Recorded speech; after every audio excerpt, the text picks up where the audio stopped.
handing over those responsibilities to let other people surpass you instead of you being the perfect person that has to do everything is going to be the biggest thing to relinquish your responsibilities. Because if you're the person doing everything, you are going to be stuck doing everything forever. And like, that's not a good feeling. Welcome back, everyone. We are here at Successful Stylist Academy.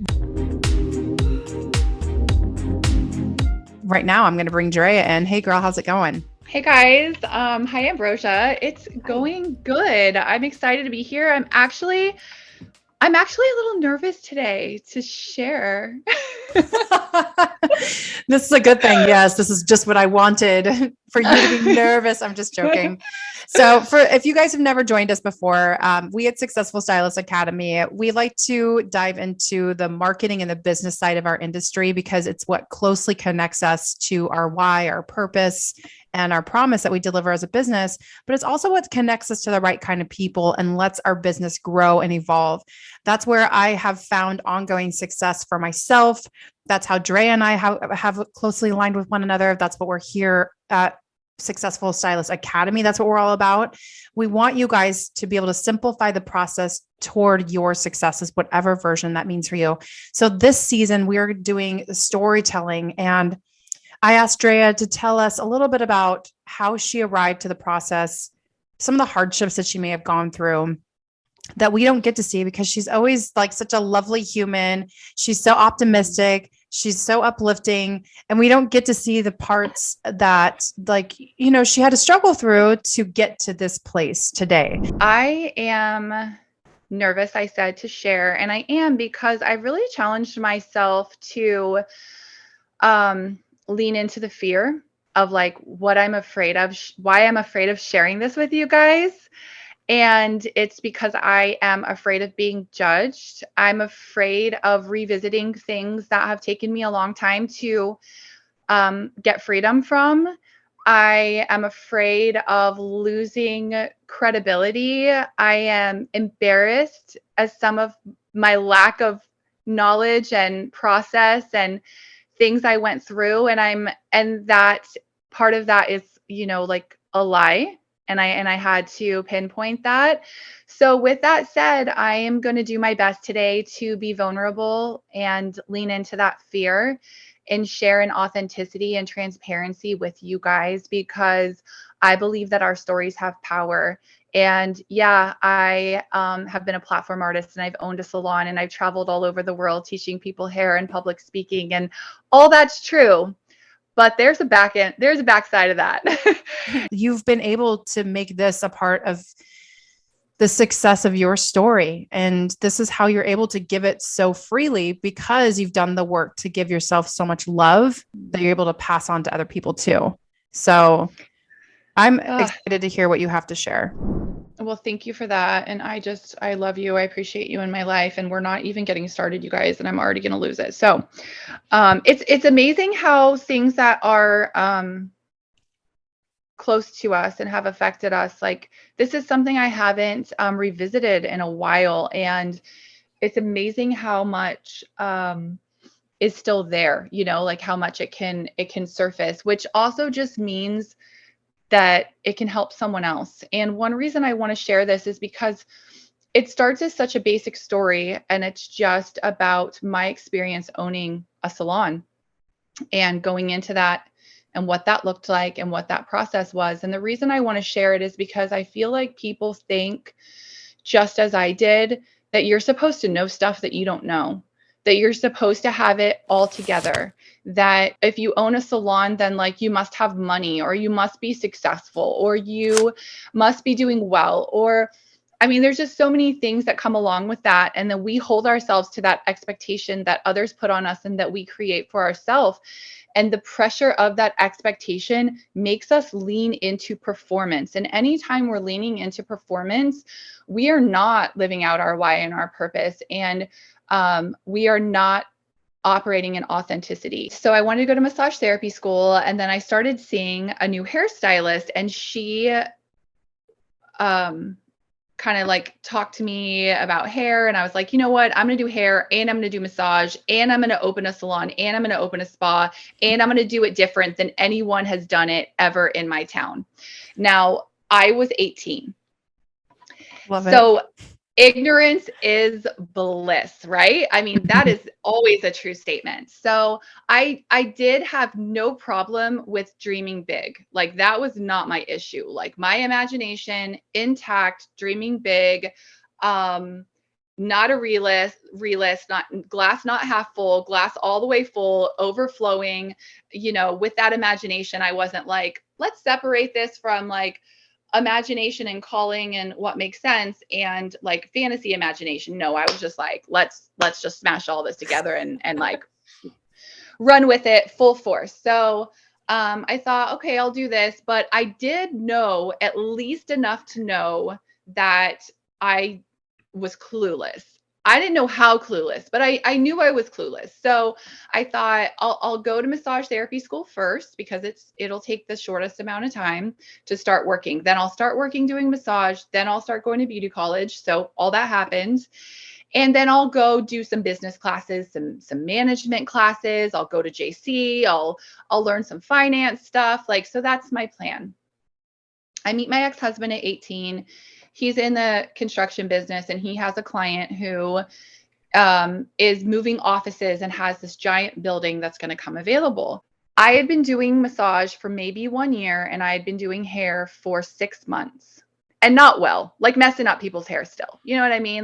He was like, let's do a salon. Like, let's open your salon. And I was like, not a chance. Like, it's a 3,600 square foot building. The rent's this much. It's a 5-year lease. And he's 10 years older than me, my ex-husband. So he does this night and a surprise for me. And he basically gives me the key and lands me at this lawyer's office. And I just have to like sign these papers. And then I do the salon. Surprise. Ugh. Oh my God.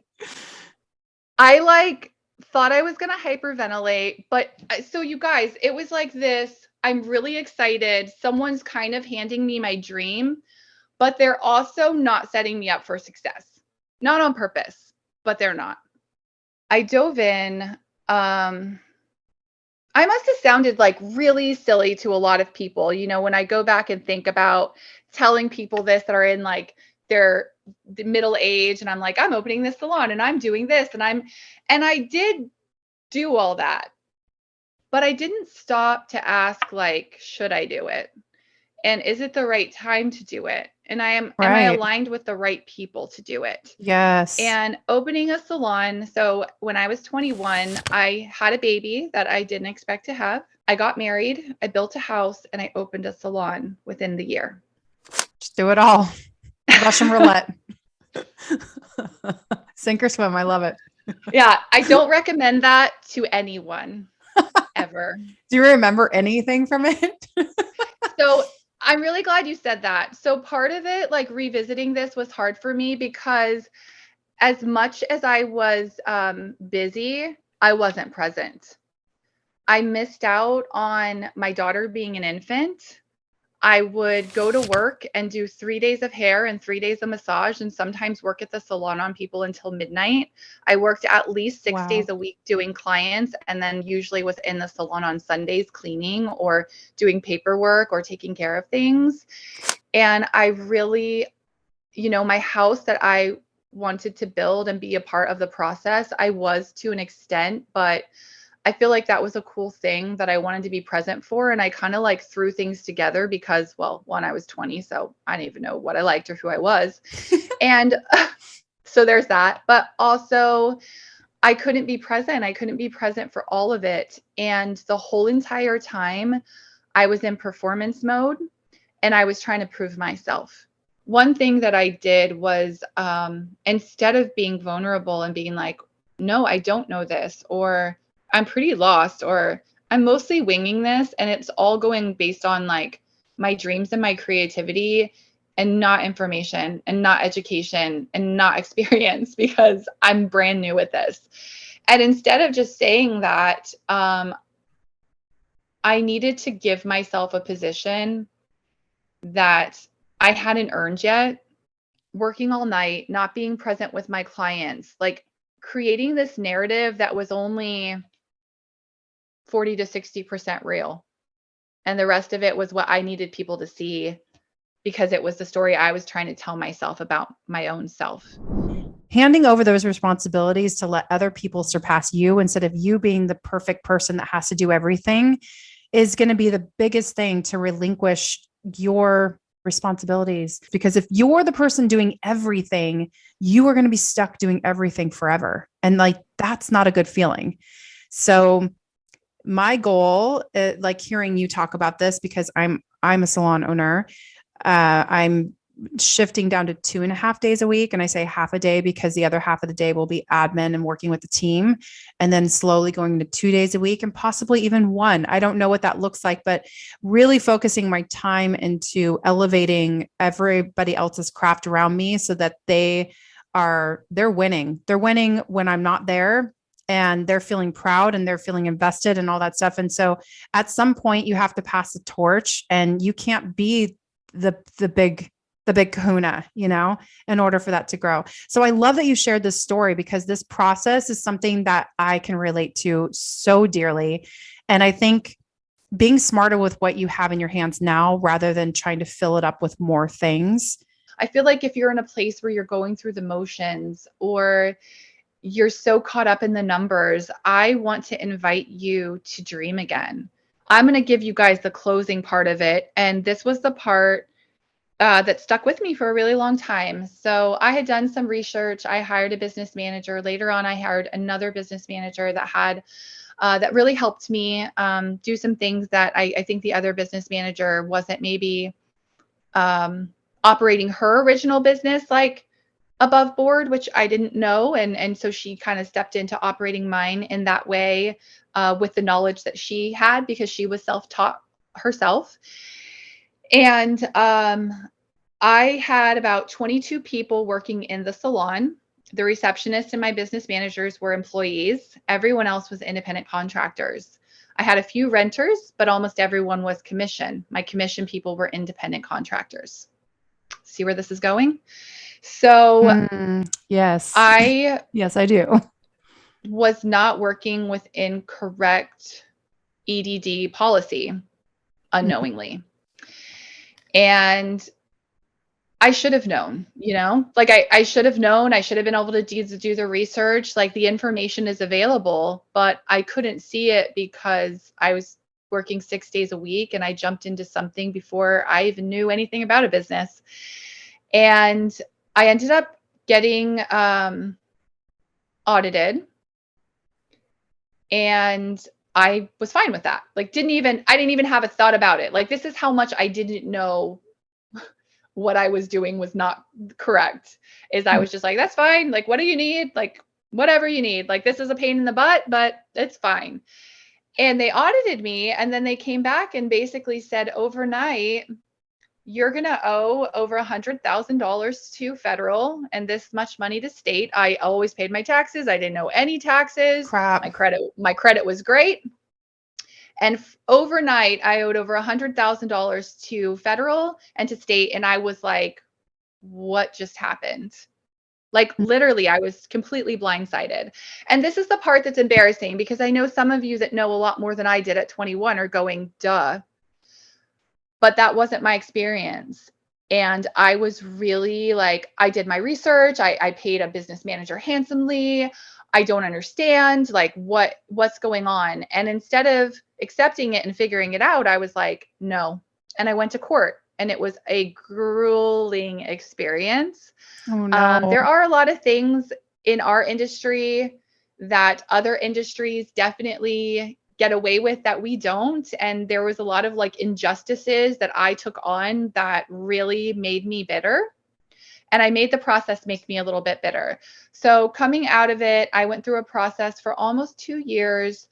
The judge was like, I don't want to rule this against you. I'm having a really hard time, but based upon like